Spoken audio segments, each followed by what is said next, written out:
What's up YouTube? Welcome to Automotive Life. My name is Lucky and today's video is all about are you making money with Turo? Now this idea came from my last video which I posted about the Atlanta scam. I got a lot of emails from a lot of people concerned that they weren't doing it correctly and they're worried about setting their business the actual way.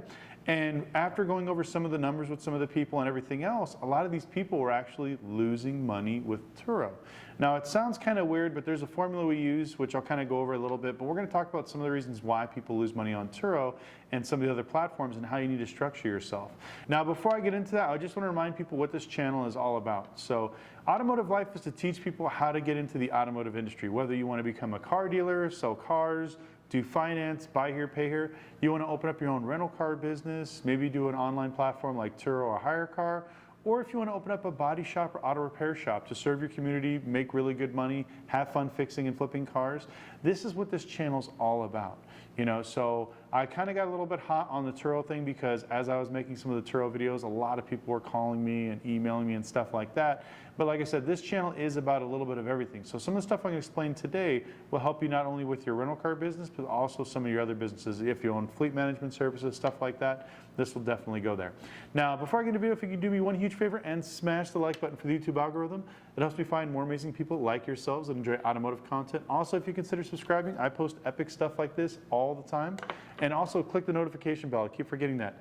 83% of you guys watching this video right now are not subscribed, so we need to change that. So please smash the subscribe button. And if I get more than 1,000 likes on this video, the next video, I'm gonna give out another free consulting call. It's been going really well. So all your comments down below, you have any questions, anything else, I'll answer them, and let's get into the video. So before we actually get into the video, I just wanna make a disclaimer. This is not to bash Turo or Hire Car or some of these applications. When I first started my rental car company, there was no Turo, there was no Hire Car. So you had to get insurance, bond, a physical location, X amount of cars to get an insurance policy. It was very expensive. The threshold, the cost to actually get in is much, much higher than it is now. Now with apps like Turo and Hire Car, it's made it accessible for everybody to literally rent cars in their pajamas sitting at home. So it is a good thing, but they do take a little bit of your money, which is not that big of a deal because, like I said, the cost of entry is so much less compared to something like what we were doing. So I tell everybody this right now, be very happy or be very grateful. There's a lot of good things that Turo is doing right now to help a lot of people out, which is really good. But also, like I said, there are some bad things that you guys need to know about. So one of the reasons why I wanted to make this video is I have a friend of mine that created an application when Turo first came out. I'm not allowed to say the name of it because it was purchased by one of the whatever sub-conglomerates of Turo. So what this app does is you put in your Turo rides, your trips, you sync it with your Turo, and then also it syncs with Uber, Hire Car, and a few other ones. And it tells you how much money you're making and how much money you're losing depending on your rides, how many miles, your car payments, everything else, and it figures out a formula and tells you how much money you actually lost. Well, people thought the application was broken because everybody that put it in there, Uber drivers were losing money. Lyft drivers were losing money. Postmates drivers were losing money. Turo and Hire Car drivers, both losing money. And they couldn't figure out why. It's because he uses the same formula that regular rental car companies like myself do to actually figure out if we're losing money or not.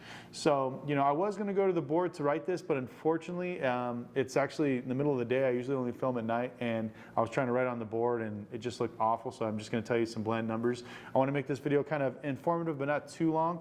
So let's say you have a $500 monthly payment on your car, and you're renting it out, and you're getting, let's say, $1,000. Everybody always assumes that, hey, you know what, my $1,000 is my profit, or my $500 is my profit. As long as I pay my payment, my insurance, which is $500, the rest is profit.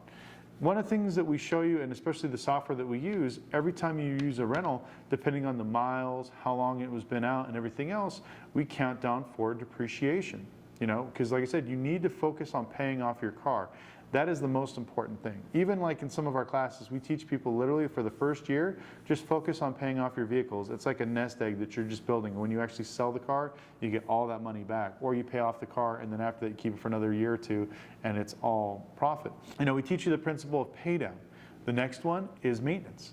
People don't do maintenance on their cars. I can't tell you how many times we've gone out to, I won't say like professional rental car companies, but people that are doing Turo full time that are going out there, they don't do any state inspections. So every rental car company, in no matter what state you're in, has to do a minimum 1 month monthly inspection on each vehicle for safety and for insurance purposes.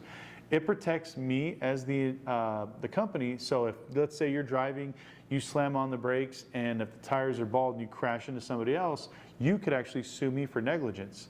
You know, and same thing, it protects the consumer so they don't have to worry about, you know, them getting a bad car. Plus you're constantly keeping eyes on the vehicle, you're looking underneath, you're taking the wheels off, you're looking at everything. It's a very comprehensive inspection with pictures that we do on all of our vehicles, and we teach you this every single month. So if you're doing Turo right now, or Hire Car, or you know, whatever else, what other platform you're using, you need to start this today. Get a simple inspection form, take pictures, learn how to use a tire tread depth wear, see what the actual measurements are, write it down in the actual inspection, take pictures of the tires, take pictures of the brakes. You need to do this because nobody ever pays for maintenance. I'm watching these guys rent out, you know, regular cars, but the big one is like these exotic cars, Ferraris, Lamborghinis, stuff like that. There's a percentage of money you need to put aside every single rental just because of like the wear items, like a clutch. You know, a clutch on a Huracan is, I think, like with labor and everything, is about 15K. You know, and that's a big bill. And you have somebody that does maybe too many launch controls and roasts it, and that's it. Now you're gonna have to pay that cost. And sometimes you can go after Turo for these repairs, which is true.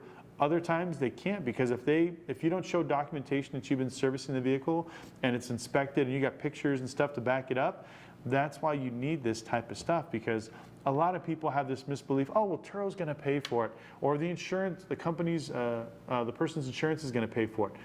I'm telling you from experience right now, every time I've turned in a claim, whether the person had the most amazing insurance, got it with their American Express card, they will challenge it, they will fight it, they don't wanna pay it. When it comes to Turo and Hire Car, same exact thing. You know, they'll smack up your car, and unless you can show pictures and proof that your car was in good shape, like we had a Mustang where the guy smashed the front end, you know, it wasn't that bad. It just, you know, he went over a parking curb and just screwed it up. But the wheels were curved and also the fenders were damaged. And they only wanted to give me the money to paint the front bumper.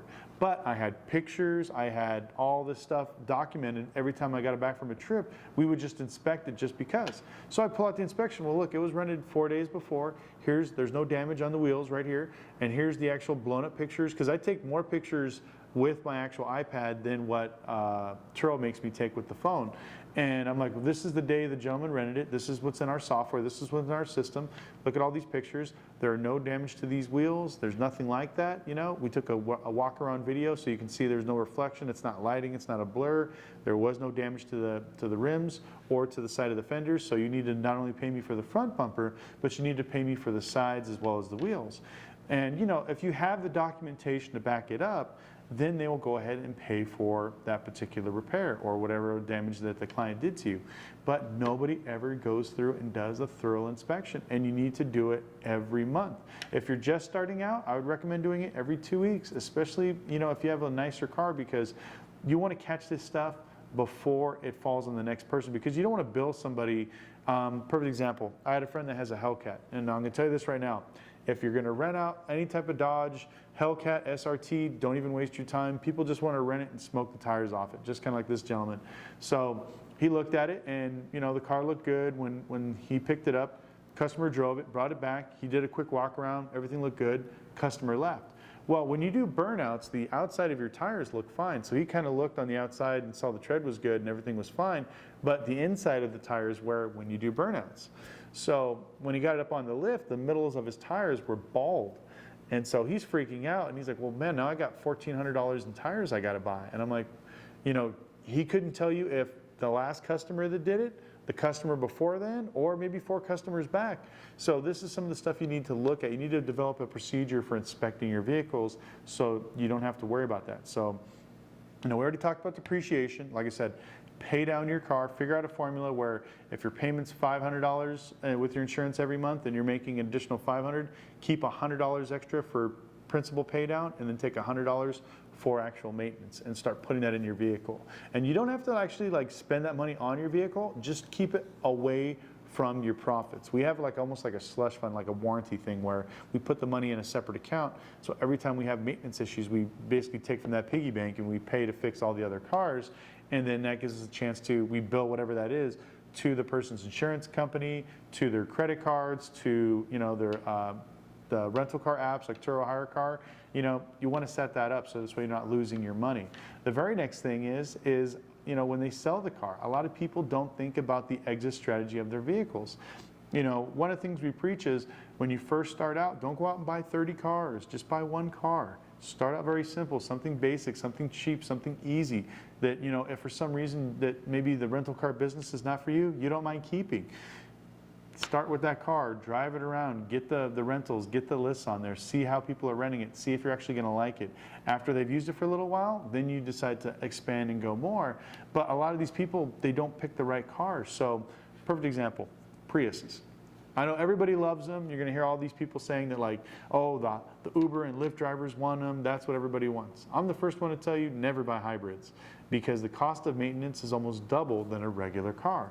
And with this particular car, you know, if you were to buy, let's say, you know, a 4 or 5 year old Toyota Prius, and you're thinking, well, it's a good, safe car, it's cheap on gas, it'll rent quickly. And then you find out that, you know, the batteries tend to go bad in those right around that same time. Now you're looking at a $4,000 to $5,000 bill. So when you go to sell it, everybody that's going to buy it from you is thinking that exact same thing, and it just cuts the value of your vehicle in half.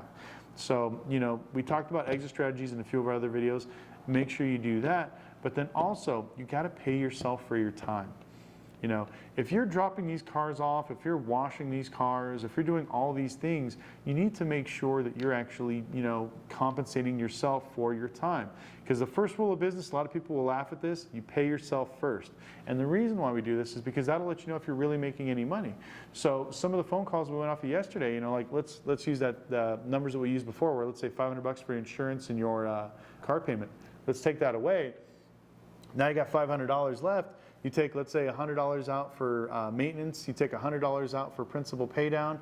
Another, let's say, $100 and something out for, let's say, miscellaneous gas, you know, other miles, stuff like that you're going to pay for that sometimes Turo won't give you money back. So now you have $200 left.